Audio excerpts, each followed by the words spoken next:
नमस्कार, public news times channel Shimla में आपका स्वागत है। माननीय राज्यपाल हिमाचल प्रदेश श्री शिव प्रताप शुक्ल जी ने आज वीरवार 27 जून को दोपहर राजभवन में मीडिया से बातचीत करी। तभी तो कहा है, संज्ञान अगर लिया तभी तो ये कहा कि नहीं रहना चाहिए। और योग दिवस किसी पार्टी का नहीं है। योग दिवस को यह सबसे बड़ी उपलब्धि है कि संयुक्त राष्ट्र संघ ने भारत के प्रधानमंत्री के आवेदन पर 21 जून को विश्व योग दिवस की मान्यता दी। यह भारत के लिए गौरव की बात है और वह विषय किसी भी दल का नहीं है। विभिन्न संस्थानों में योग होता है, सिर्फ इस नाते कि विश्व योग दिवस बन गया है तो उसमें सरकार द्वारा ही, आयुष विभाग द्वारा वह मनाया गया था, तो उसमें सभी लोगों को रहना चाहिए था। मुझे बुलाया गया तो मैं भी गया था, अन्यथा राजभवन में भी अलग से भी मैंने उसका प्रबंध किया था और यहाँ भी हुआ था। राष्ट्रपति को जाता है, अगर यह आवश्यक हो राय ले लेने के बाद कि नहीं जाना चाहिए तो जाता है। तो सर इसमें विलंब की कितनी संभावना है सर कि और विलंब हो सकता है इसमें? अभी तो प्रदेश सरकार के ही पास है, वो क्या करती है इस पर निर्भर करता है। दूसरी तरफ न्यायालय अभी तो सितंबर तक का कोई डेट दिया है, लेकिन अगर बीच में न्यायालय अपना इससे खत्म कर देता है तो जो कार्रवाई चल रही है उस कार्रवाई को आगे बढ़ा करके कुलपति की नियुक्ति हो जाएगी। क्या इस संबंध में प्रदेश सरकार के साथ कोई पत्राचार या टेलीफोनिक कम्युनिकेशन नहीं हुआ जिससे ये क्लैरिफाई हो जाता है? ऐसी स्थिति क्यों आन पड़ी कि प्रेस कॉन्फ्रेंस के माध्यम से इसको क्लियर करना पड़ा? चूंकि आप ही लोग प्रेस हो और आप ही लोग हमारे पास भी न्यूज भेजते हो, समाचार पत्रों में न्यूज आया तो मुझे ये लगा कि मुझे जो आप लोगों ने लिखा है उसमें न कहीं अगर दोषी नहीं हूं तो आप लोगों के सामने ही तो स्पष्ट कर दूं, इस नाते पड़ा। इसके अतिरिक्त दो चीजें हैं।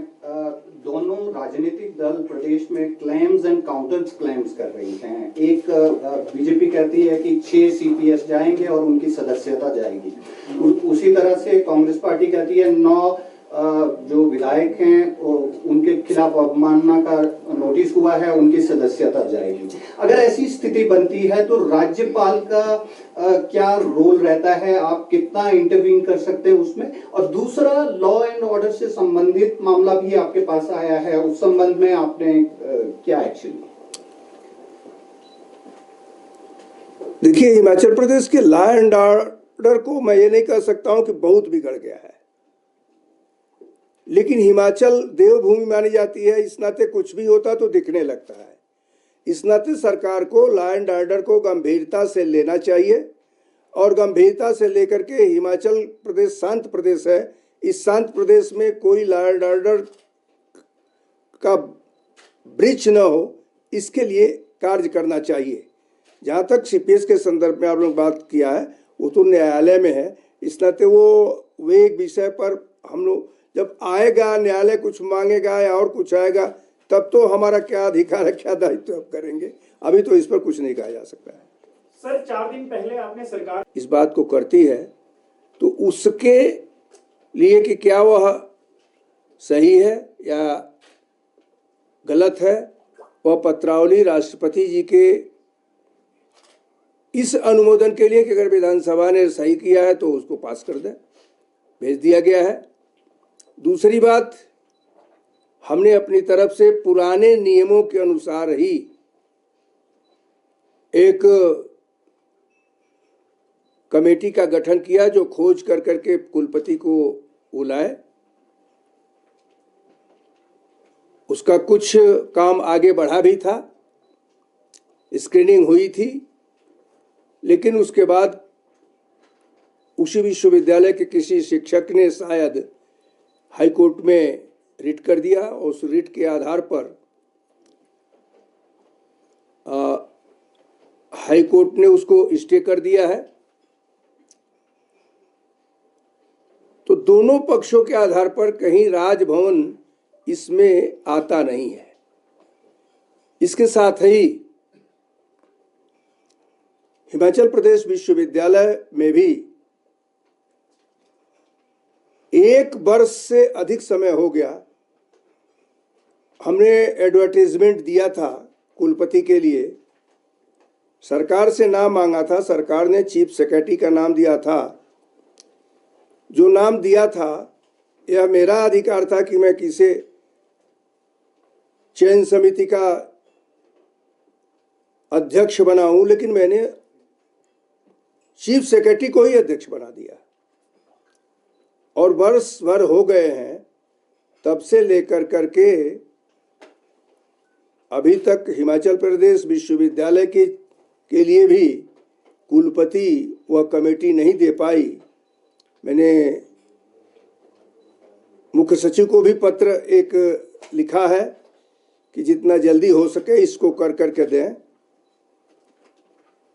और मैं समझता हूं कि आपसे उपयुक्त माध्यम मेरे लिए और कोई नहीं था कि मैं इस बात को बता सकूं कि कुलपति के नियुक्त होने में कहीं भी राजभवन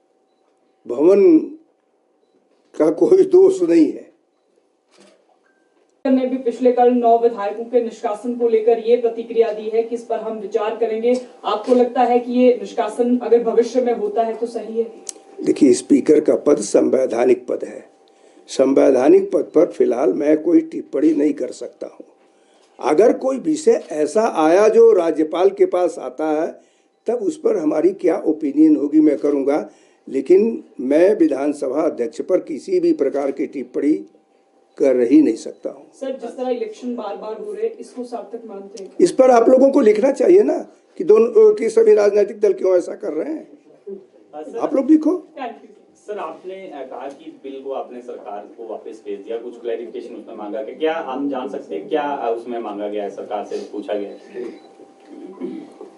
नहीं, उसमें कई किंतु परंतु होते हैं। बिल जो होता है आवश्यक नहीं है कि जितने बिल होते हैं वह सही अर्थों में, कभी शब्दों का कुछ होता है, कभी किसी का कुछ होता है, तो इस तरह से अपना चलता रहता है। जो टिप्पणियाँ भी, पूरी टिप्पणी मैं नहीं बता सकूंगा आपको, लेकिन जब वो पुनः भेजेंगे उनको खुद सोचना चाहिए था। बिल सरकार के पास वापस आया है तो देख करके उसको टिप्पणी के साथ भेजते।